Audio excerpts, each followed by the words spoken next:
Бес мощный детективтер. Бұл фильмдерді көргеннен кейін сенің аузың ашылып, жағың салбырап қалатынына уверенмін. Бесінші орында «Девушка с татуировкой дракона» фильмі. 40 жыл бұрын Харриет Вагнер деген қыз бай және дәулетті Вагнер әулетіне тиесілі островта із-түзсіз жоғалып кетеді. Бірақ оның ағасы бұл қызды өлтірді деп күдіктенеді. Ең қорқыныштысы, убийца өзінің отбасының бір мүшесі болуы мүмкін. Сол себепті ол беделінен айырылған журналист пен денесінде татуировкасы көп хакер қызды жалдап, істі қайта тергетеді. Ал терең қазған сайын отбасының ішінде өте қорқынышты құпиялар шыға бастайды. Төртінші орында «Дело Коллини» фильмі. Каспар есімді жас адвокат біртүрлі бір істі қолға алады. Фабрицо Коллини есімді қарт итальянец танымал неміс бизнесмені Ханс Мейерді өлтіріп, содан кейін полицияға өзі беріледі. Ең қиыны Коллини үндемейді, ештеңе түсіндірмейді. Ал оған қарсы сотта өте тәжірибелі прокурор отыр.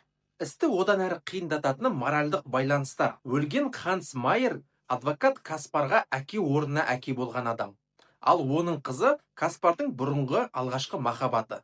Бірақ бір деталь Каспардың күдігін тудырады да, ол істі әрі қарай зерттей бастайды. Үшінші орында «Зодиак» фильмі. Сюжет бойынша белгісіз бір адам қаланың шетінде ғашық жұпты атып өлтіреді. Осыдан кейін бір айдан өткен соң ірі газеттің редакциясына шифрланған хаттар келе бастайды.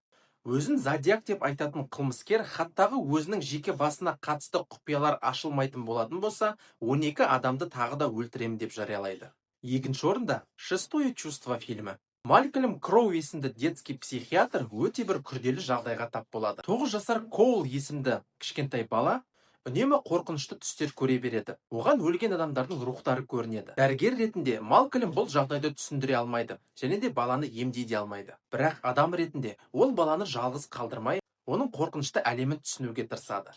Уақыт өте келе, бұл істің артында өте ауыр, күтпеген ащы шындық жатқаны белгілі болады. Сіз мені бұдан кейін кездестірмеуіңіз мүмкін, сондықтан жоғалтып алмас үшін лайк басып және тіркеліп кетіңіз. Бірінші орында детективтердің атасы Дэвид Финчер түсірген детектив жанрындағы фильмдердің классикасы. Сюжет бойынша Уильям Сомерсет деген өте опытный детектив жасы жетіп зейнетке шығуға дайындалады. Бірақ зейнетке шығуына 7 күн қалғанда оның басында екі мәселе болады. Бірінші мәселе, оның жанына өте жас алаңғасар бір напарникті қояды. Екінші мәселе, қалада өте ерекше қатыгез убийство болады. Содан кейін әлгі детектив өзінің тәжірибесіне сүйеніп, бұл қылмыстардың енді ғана басталып жатқанын түсінеді. Ал сіз тағы да қандай детектив фильмдерді ұсынар едіңіз? Комментарийға жазып кетіңіз.